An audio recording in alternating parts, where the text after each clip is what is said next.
This podcast is presented by StreamerCollabs.com, a website made by streamers for streamers. StreamerCollabs.com helps streamers find, connect, and grow their channels by collaboration.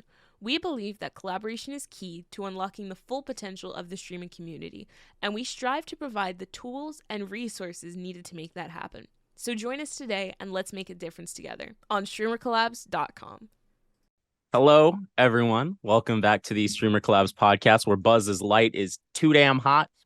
My name is Buzz, aka Charles, aka the Big Buzzy Wuzzy, and today I'm with my co-host, the Big Infamous, aka David, and today our special guest is the Big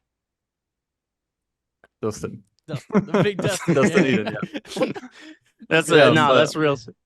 It's a Dustin, just Dustin, a man of few words. I respect that. Yeah. I would have liked to just go with Dustin, but like obviously like the single just regular word usernames are always taken, right? Yeah. Yes. But yeah. And yeah, I do a bunch of racing stuff for those who don't know, who are watching currently. Mainly racing games such as Gran Turismo is what I do quite a lot, or Forza. But also some arcade racing games like Need for Speed, the good old stuff. Usually, like, most of my content is on older racing games. So some people like to say that I do a lot of nostalgia content. But I try to diversify a little bit. And that's just kind of what I've been doing full time for, I think, about a year and a half now. That's kind of where I went really hard on it. Yeah. Oh, good shit. That's actually one of our questions later on. So we'll be able to dive into that. I'm very curious because we have a lot of the streamers we interview are either doing it part-time or as a hobby, and it's going to be really cool getting insight into someone who's doing it full-time, and nice. Totally. But, if you have any questions in that regard or about partnership or whatever, feel free to ask me anything. Cool. Oh, absolutely. Thank you, man. I appreciate that. Appreciate that, man.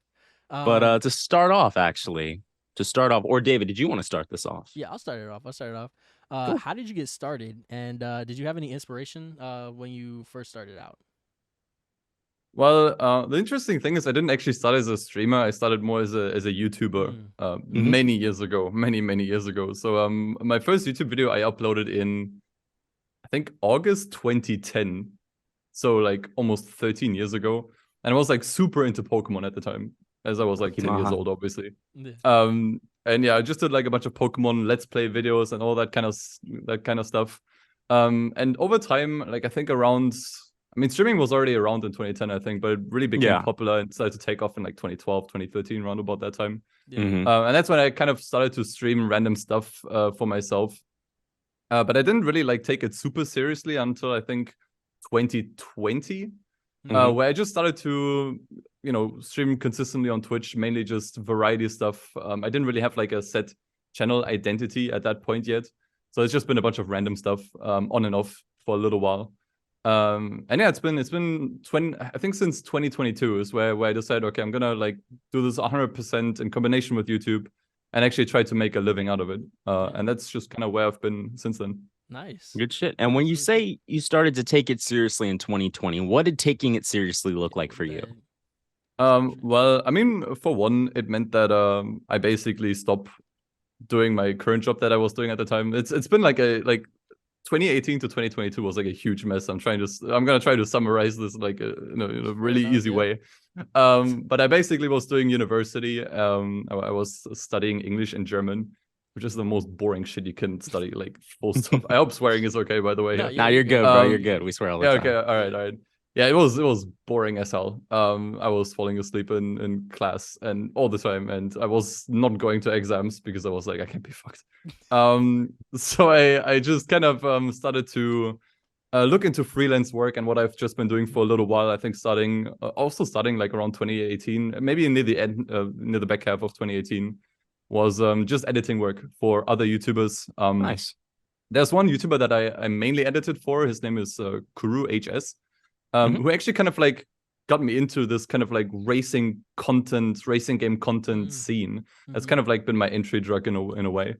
And yeah, I've been editing for him for 3 years, and I'm really thankful for him because he really gave me the opportunity to just kind of like get out of this like university hellhole and kind of make some rather safe first steps in terms of content creation. Absolutely. And kind of get familiarized with the community, what it's like to make content, learn how to edit proper YouTube videos, thumbnails, but also learned a lot about streaming because he was a streamer himself, still is. And at around 2022, I realized, okay, well, I feel like I kind of understand how this works now. I kind of understand what kind of content people would find interesting, what they would like to see. I have some cool ideas that I know aren't out there yet. Let me just give this a try. And I basically messaged Kuro one day and said, hey, I'd love to just give my own channel a try for now. I just kind of want to do my own stuff. Give me like a couple months to see if I can kind of like get a foot in the door, basically, with content. And that's when I really started to stream regularly 5 times a week. I started to put a lot of effort into my YouTube content. I started to monetize my content more. That's just kind of worked right off the bat. And I feel like there was probably some luck involved. But I started off with like a lot of YouTube videos around Gran Turismo challenge runs. So playing the game without upgrading cars, or playing the game with only using like the game has like a used car dealer where you can just kind of buy used cars that are a little bit shittier. And I was like, okay, let's try to beat the game with only the used car dealer, that sort of stuff. So like these weird Honda Civic. Yeah, exactly. So just these like weird ways to play these racing games the wrong way is kind of like how I like to think about it.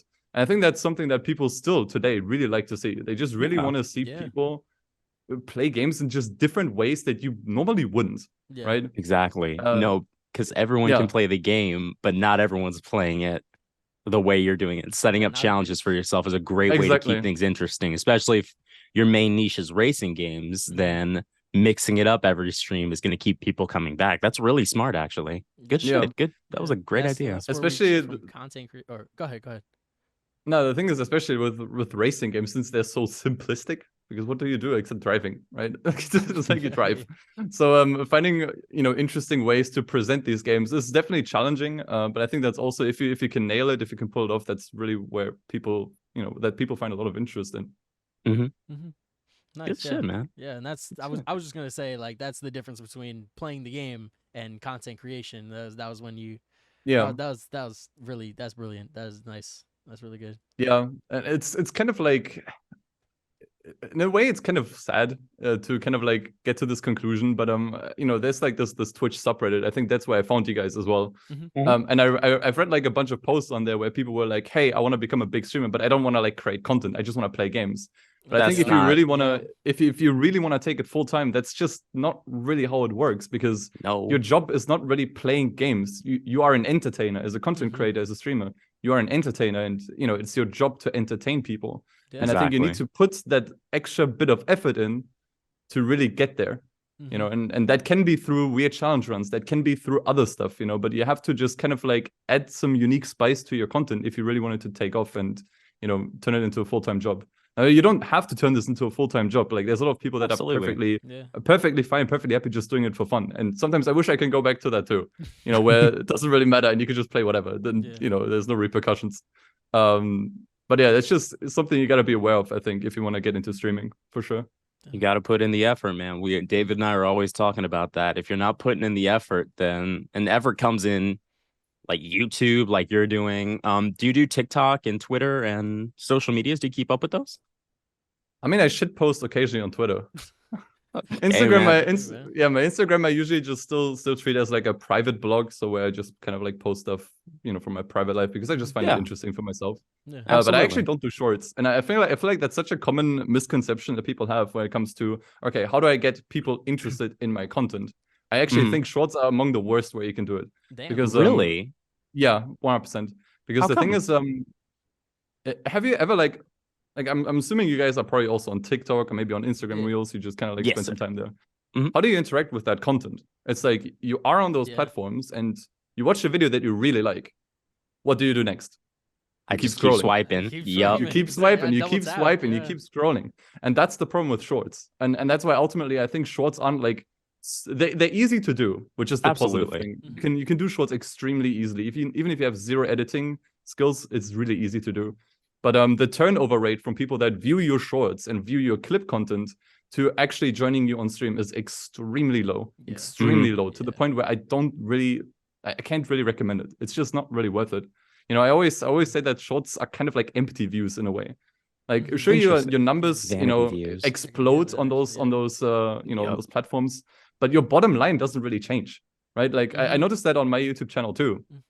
Like, I started uploading a bunch of like racing game memes there, and I would always have like my name somewhere, or obviously my channel is directly linked to Twitch.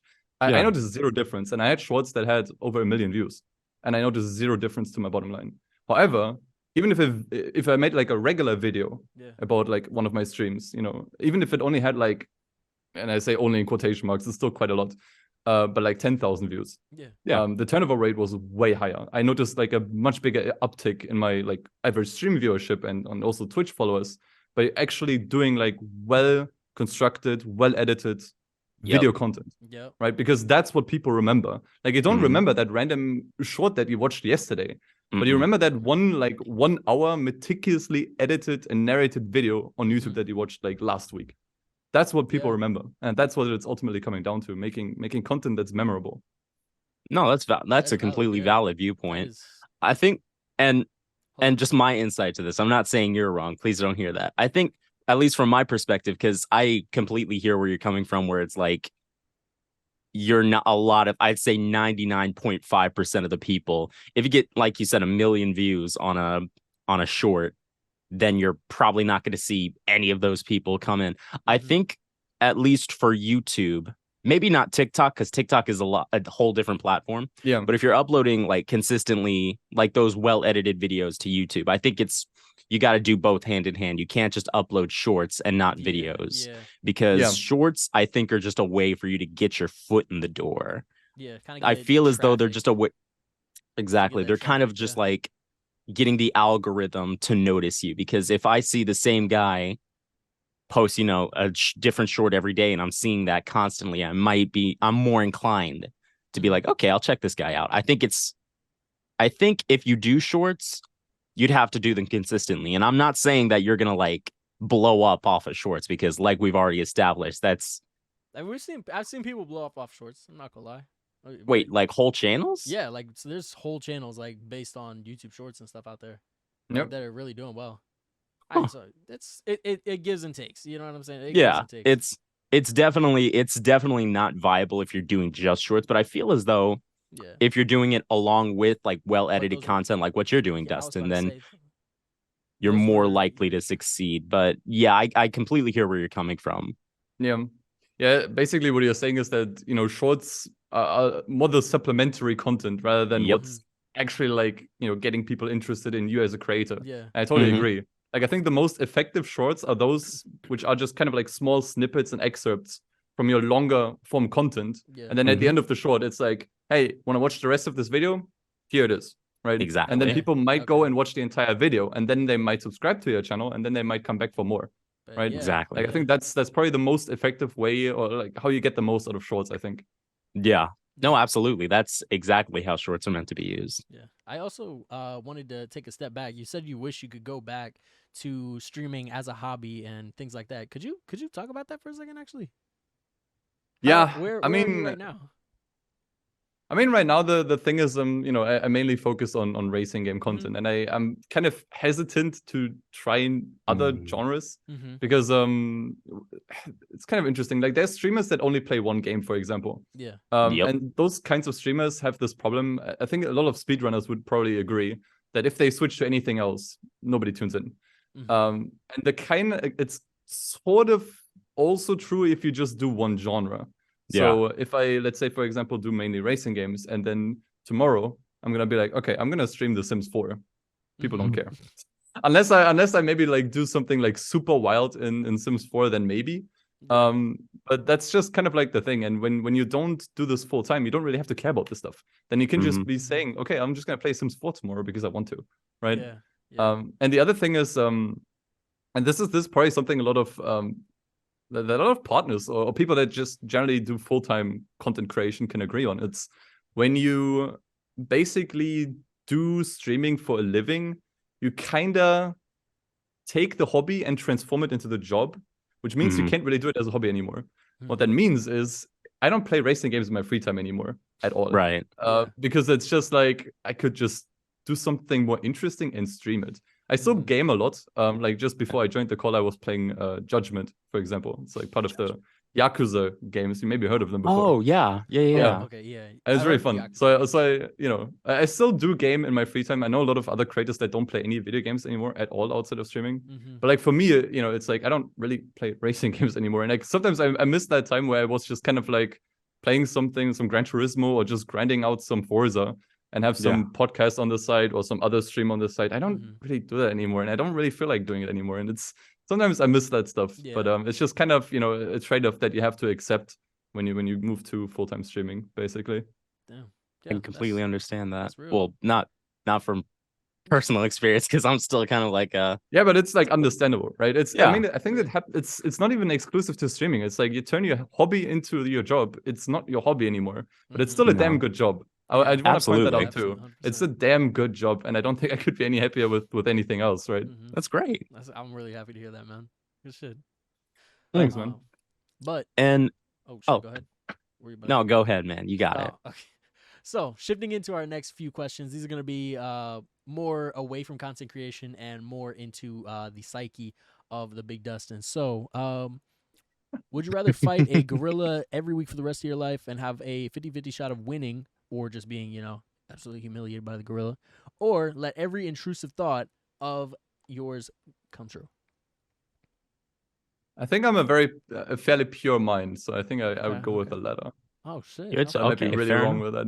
I feel like once you know every intrusive thought of yours, goes out to the public. I feel like that's when you have more intrusive thoughts. Like I feel like that just makes the problem worse. Actually, now that I think about it. Yeah. So maybe I'll take the gorilla. At least then you can recover in hospital. Which exactly. Every week the gorilla just stands over you. Is like next week. You never know when it's gonna happen, but Or you're standing over the gorilla like next week. Next week is like especially whatever you lose. Yeah, and especially that sounds like something you can at least get used to, right? So it's like, okay, I'll go with the gorilla.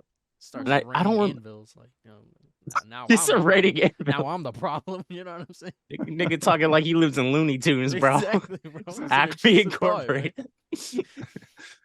Well, go ahead. But what would you say your favorite movie is? Baby Driver.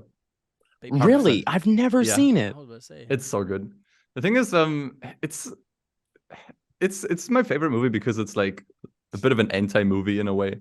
It doesn't like have an insane story that blows your mind. It's not based on like any real stories or whatever. It's just like every second of that movie is made to be as entertaining as possible. So obviously it's correlated, unsurprisingly, but not entirely actually. I mean, there's like a bunch of car scenes, but it's more of a romance movie, I'd say. But it's just like what I love about that movie is just how it's so unapologetically entertaining. They don't really give a damn about telling like an insane story that's like hard to follow. Like it's like it's a movie that just wants to entertain. So the music is fantastic. The scenes are super fun to watch. The visuals look fantastic. The acting is really entertaining. Like it's just everything about that movie is fun, and that's why I keep watching that movie over and over again. Like I think I've watched it like 5 times at this point, which I never do. I never rewatch movies, but that one is always like a guaranteed fun time when you get into it. It's like comfort food. I love that movie. Absolutely. Baby Driver is so good. Baby Driver. All right, I gotta watch that one then. I actually just saw a clip of Baby Driver on TikTok. What's his name? The guy who plays Punisher. He's actually in it. You've seen Punisher, the TV show on Netflix? Yeah. I'm still pissed that they canceled it. Right? Bro, it's gone. Oh my god. And they're bringing isn't Disney Plus bringing it back? They're allegedly bringing it back on Disney Plus. Okay, so there's some hope. But yeah, I know who you're talking about. I think it was John Bernthal. John Bernthal, yeah. But what you said about movies, actually, I think that's really good that it's, like you said, and I quote, an anti-movie, because a lot of times I feel like everyone wants to do something like mind-bending and like groundbreaking, but sometimes it's okay to just like make a good movie. It doesn't have to be overly complicated. Exactly. Just make a good movie. And as long as that's there, then you're going to get like, it's going to be successful. Yeah. In a weird way, I feel like my favorite movie choice kind of reflects my stance on content, because it's like I don't want to like create super sophisticated like videos. I don't make like video essays. where I just, go into meticulous detail of games. I love watching that stuff. Yeah. But when it comes to my videos, it's just about fun. It's just all about fun. I just want this stuff to be fun. Nice. So I feel like that's like an interesting parallel there between those two. That's actually really interesting. Okay. Thank you for pointing that out. That's actually that's interesting. I like that. Nice. Maybe your favorite movie choice says a lot more about you than you think. What's your favorite movie, David? Baby Driver.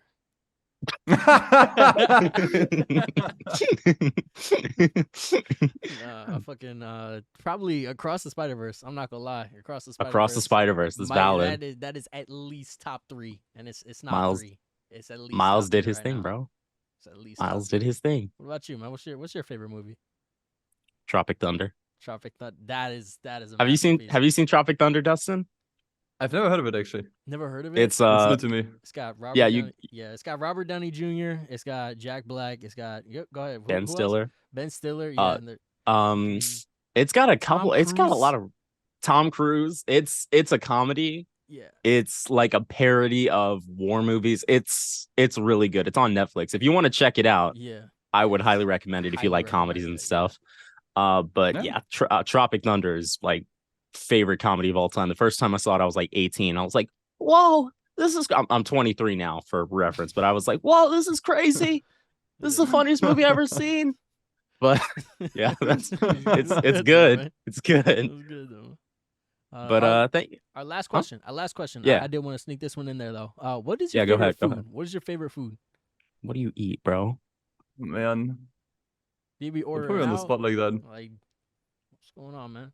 I feel like I don't really have a favorite food. I just have a favorite food per like culture. So I have like a favorite Asian food and a favorite, Italian food. Okay. I'm just gonna go with what I had before the interview, which is kebab. So I'm just gonna go with that. Yeah, that's good. That's good as hell. That is a good choice. That's something I can always bro. go for because the problem is like as much as I love pizza, I have days where I'm like I don't want pizza today, but kebab is like I can eat that every day. Yeah, No problem. You got like a little. Let's go with that. You got like a little kebab spot that you're gatekeeping right now, bro? It just shut down. I actually do them myself. Oh shit. Okay. It's super easy. Okay. It's super easy. Niggas just cooking it up. Whipping that shit Yeah. up. Shit up, man. Quay. I'm seeing you right now. Good shit, man. Well, thank you for coming on the podcast, Dustin. I appreciate it, man. And I'm actually going to check you out on Twitch right now. I usually do this around the end, but we're at the end now, so that makes sense. But thank you for coming on the podcast. Before we go, did you want to shout anything out? Your TikTok, Twitter, YouTube, anything?